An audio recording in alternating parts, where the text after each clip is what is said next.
कहीं आप भी तो इस बात से परेशान नहीं हैं कि आप इतनी मेहनत से और इतने महँगे गेहूँ खरीद कर लाते हैं और वो लाते ही आपके कुछ दिनों में उनमें गेहूँ में घुन, सुरसुरी वग़ैरह कीड़े लग जाते हैं, जिससे आपके पूरे गेहूँ जो है वो वक़्त से पहले ही ख़राब हो जाते हैं और फिर आप उनका यूज़ भी नहीं कर पाते हैं।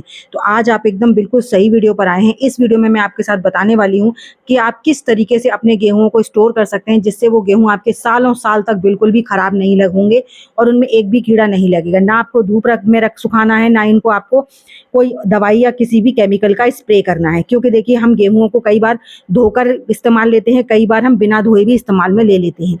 लेकिन अगर हम इनके ऊपर किसी भी तरीके का दवाई का स्प्रे वगैरह कर देंगे तो फिर हमें इसको मतलब जब तक हम इसे अच्छे से वॉश नहीं करेंगे तब तक हम इसका इस्तेमाल नहीं कर सकते हैं। तो बिना किसी दवाई, बिना किसी केमिकल के ही आप अपने घर में बहुत ही आराम से, बहुत ही आसानी से अपने गेहूँ को स्टोर कर सकते हैं, मेरी इस बताई हुई रेमेडी के थ्रू। इससे आपके गेहूँओं में ना बिल्कुल भी किसी प्रकार का कोई कीड़ा नहीं लगेगा, क्योंकि गेहूँ एक ऐसी अनाज होता है जो बहुत ही जल्दी खराब भी हो जाता है और हर घर में इसका इस्तेमाल भी होता है।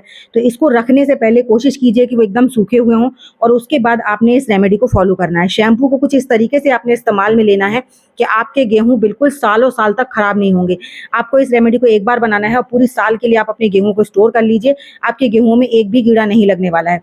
और यहाँ तक कि गेहूँ ही नहीं, आपके चावल हों, दाल हों, हर तरीके के अनाज को आप इसमें रख सकते हैं इस दवा को, और इस दवा से ना किसी प्रकार का कोई साइड इफ़ेक्ट नहीं है। आप इसको बिना धोए भी आप इस्तेमाल में ले सकते हैं, क्योंकि कई बार बारिश का मौसम हो रहा होता है, हमारे पास सुखाने की जगह नहीं होती है, तो हम कई बार बस उन्हें अच्छे से साफ़ करके और उनको पिसवा लेते हैं। तो इसीलिए मैं आपके साथ एक ऐसी रेमेडी शेयर कर रही हूँ जिसको आप हर तरीके से यूज़ में ले सकते हैं। तो यहाँ पर मैंने एक शैम्पू का सैशे लिया है, आप इसको रेमेडी को ज़्यादा भी बना सकते हैं। अगर आप ज़्यादा क्वांटिटी में गेहूँ को स्टोर कर रहे हैं तो यहाँ पर ये 1 कुंटल गेहूँ के लिए मैं बता रही हूँ आपको कि कितना-कितना आपको लेना है।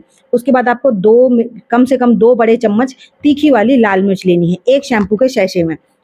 अब यहाँ पर मैंने लिया है फिटकरी का पाउडर, जो एलम होती है ना, उसको बारीक से पीस लेना है और उसका 1 चम्मच भर के यहाँ पर पाउडर लेना है।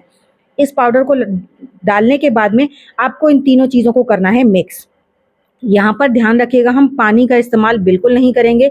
जिस बर्तन में आप बना रहे हैं, जिस चम्मच से आप मिक्स कर रहे हैं, उसमें भी पानी का कण बिल्कुल नहीं होना चाहिए।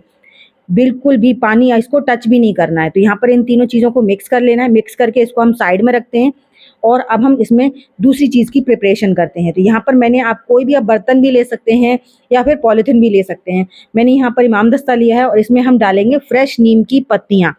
नीम की पत्तियाँ जो होती हैं ना, वो हमारे जो अनाज होता है उससे कीड़े-मकोड़ों को दूर रखती हैं। लेकिन अगर आप इसे इसी तरीके से रख देंगे ना, तो कई बार ये सूख जाती हैं जब, फिर ये इनका कोई काम नहीं रहता है। तो इस तरह से ना आप जब मेरी बताए हुए तरीके से रखेंगे तो इसको बहुत ही आसानी से आप अपने गेहूँ, चावल, दाल सबको स्टोर भी कर पाएँगे और ये जो पत्तियाँ हैं ना, ये बहुत लंबे समय तक फ्रेश भी रहेंगी। तो बस इनको कूट लेना है आपने और इनका पेस्ट जैसा बना लेना है। बनाना मेहनत ज़रूर लगेगी, लेकिन पानी नहीं डालना है। बिना पानी के ही आपने इसको कूटना है। अगर आपने पानी डाल दिया तो रेमेडी ख़राब हो जाएगी। तो इसको अच्छे से कूट लीजिए, जो नीम की पत्तियाँ हैं, और उसके बाद में इन नीम की पत्तियों को भी इसी जो हमने मिक्सचर तैयार किया था फिटकरी मिर्च का और शैम्पू का, उसी में डाल देना है। तो जब तक मैं इसे डालकर मिक्स कर तैयार कर रही हूँ, तब तक आप प्लीज़ मुझे कमेंट कर ज़रूर बताइएगा कि आप मेरी वीडियो किस गाँव या किस शहर से देख रहे हैं, ताकि मैं आपको थैंक्स कर सकूँ। साथ ही साथ ये भी बताइएगा कि क्या आप अपने गेहूँ में कोई ज़हरीली दवाई रखते हैं? देखिए मार्केट में बहुत सारी दवाइयाँ मिलती हैं, लेकिन वो कई बार ना घातक भी साबित होती हैं, और इसलिए होम रेमेडीज़ जो होती है ना, इनसे 110% आपके गेहूँ, दाल, चावल बिल्कुल ख़राब नहीं होंगे और इनका कोई भी साइड इफ़ेक्ट नहीं होता है। और हम इसको रखते इस तरीके से हैं कि इसका कोई नुकसान होता ही नहीं है, क्योंकि इसमें सबसे ज़्यादा मैटर करता है हम इसे रख कैसे रहे हैं चीज़ों को, क्योंकि रखना बहुत ज़्यादा मायने रखता है। अब यहाँ पर आपको लेना है माचिस की तीली, कम से कम 10 से 15। माचिस की तीलियों के ऊपर जो काला मसाला होता है, वो मसाला आपने इसमें छुड़ाकर डाल लेना है। आप अगर गेहूँ बहुत लंबे समय तक रखना चाहते हैं, बहुत ज़्यादा लंबे समय तक, तो माचिस तो आप उसमें पूरे जितने, अगर जैसे अगर आपके 2 कुंटल गेहूँ हैं, तो उसमें कम से कम 4-6 माचिस की तीलियाँ लीजिए और उनको खुला ऐसे ही डाल दीजिए। इस रेमेडी के साथ-साथ सिंपल नहीं काम करेंगी, इस रेमेडी को भी फॉलो करना है और आपने अलग से तीलियाँ और डाल देनी है। इससे होगा ये कि आपका जो जिस भी चीज़ को आप स्टोर कर रहे हैं, वो और भी लंबे समय तक आपकी चीज़ खराब नहीं होगी। तो यहाँ पर देखिए 10 से 12 तीलियों का मैंने मसाला छुड़ा लिया है और इसको भी इसी के साथ हम मिक्स कर लेंगे।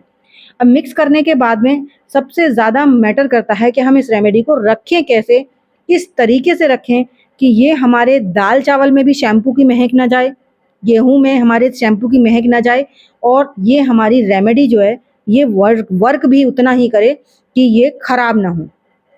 तो उसके लिए आप सबसे सिंपल तरीका, एक पॉलीथीन लीजिए और पॉलीथीन को जैसे मैं कट कर रही हूँ सेम आप उस तरीके से पॉलीथीन को कट करिए। पॉलीथीन नहीं है तो देखिए, पॉलीथीन तो सबके घर में होती है, ये कोई ऑप्शन नहीं होगा कि पॉलीथीन ना हो। पॉलीथीन सबके घर में होती है, इसके एवरेज में आप कुछ और नहीं ले सकते हैं, पॉलीथीन ही लेनी है आपको। पॉलीथीन को बस छोटा-छोटा टुकड़ों में कट कर लेना है, और किस तरीके से करना है वो ज़रूर देखिएगा। और अभी तक आपने मेरे चैनल को सब्सक्राइब नहीं किया है तो प्लीज़ चैनल को भी सब्सक्राइब कर लीजिएगा। साथ ही साथ मुझे कमेंट ज़रूर कीजिएगा कि आप अपने गेहूँ को किस तरीके से स्टोर करते हैं। अगर आपके पास भी कोई देसी तरीका है तो आप मुझे ज़रूर शेयर कीजिएगा। मैं आपकी रेमेडी को भी वीडियो के थ्रू अपने व्यूवर्स के साथ शेयर करूँगी, क्योंकि देखिए हम होम रेमेडीज़ ट्राई करते हैं और ये रेमेडीज़ ना वर्क 110% करती हैं, और इनका सबसे अच्छी बात ये होती है कोई साइड इफ़ेक्ट नहीं होता है। तो देखिए, पॉलीथीन के छोटे-छोटे से टुकड़े कर लेने हैं, जैसे मैं कर रही हूँ, और किसी भी एंगल में कट कर लीजिए आप। कहने का मतलब ये है कि हमें इसके ज़्यादा बड़े-बड़े टुकड़े नहीं चाहिए और ज़्यादा छोटे भी नहीं चाहिए। तो इस तरीके से इनको सबको फाड़ लेना है। फाड़ने के बाद में अब आपने जो हमने मिक्सचर तैयार किया था, उस मिक्सचर का हम इन पॉलीथिनों के साथ यूज़ करेंगे। थोड़ा-थोड़ा सा मिक्सचर लेंगे हम, बहुत थोड़ा-थोड़ा सा, जैसे एक गोली का साइज़ होता है उतना, और इन पॉलीथिनों के साथ इन्हें पैक कर देंगे इस तरीके से। इस तरीके से सारी दवा की हम कम से कम 7-8 पोटली बनाकर तैयार कर लेंगे। ये 1 कुंटल गेहूँ के लिए बता रही हूँ मैं। अगर आप ज़्यादा स्टोर कर रहे हैं तो आपको ये चीज़ें ज़्यादा लेनी है, ज़्यादा बनानी है और ज़्यादा पैकेट्स बनाने हैं। तो मैं यहाँ पर 6 से 7 पैकेट तैयार कर रही हूँ, और इसकी ना ज़्यादा बड़ी-बड़ी गोलियाँ भी नहीं बनानी है, मीडियम साइज़ की ही रखिए, क्योंकि हमें इनको बहुत सारी जगहों पर यूज़ करना है, इसलिए। और अगर आप इसे बड़ी-सी एक बनाकर रख देंगे तो फिर उतना फ़ायदा नहीं मिलेगा, क्योंकि वो उतनी जगह को कवर करेगी और बाकी जो जगह है वहाँ पर ये रह जाएगी। तो इस तरीके से आपने सारी दवाइयों की पोटली बना लेनी है। अब पोटली बनाकर इन पोटलियों को ना, अगर आपके दाल-चावल हैं तो उनमें रख दीजिए, लेकिन रखने से पहले एक छोटा-सा प्रोसेस और करना है। उसके लिए वीडियो को पूरा देखिए, क्योंकि उससे पहले ये रेमेडी काम नहीं करेगी। अब हमने सारी पोटलियाँ बना ली, अब हमने इन्हें पॉलीथीन में पैक कर दिया है। अब पॉलीथीन में पैक करने की वजह से इनकी महक बाहर बिल्कुल नहीं आ रही है। तो आपने किसी भी पिन की मदद से या किसी भी सुई की मदद से इनमें बारीक-बारीक से होल कर लेने हैं। बारीक-बारीक से होल करने हैं, खूब सारे, ठीक है? जिससे इसकी गंध जो है वो बाहर निकलना शुरू हो जाए। अब इन पोटलियों को आप अपने अनाज में खूब बढ़िया तरीके से रख दीजिए। 4 नीचे पैकेट डालिए, 4 बीच में डालिए, 4 ऊपर डालिए। उसके बाद ढक्कनदार चीज़ को ढककर इसमें बंद कर दीजिए। इससे आपके दाल, चावल, गेहूँ कुछ भी खराब नहीं होगा।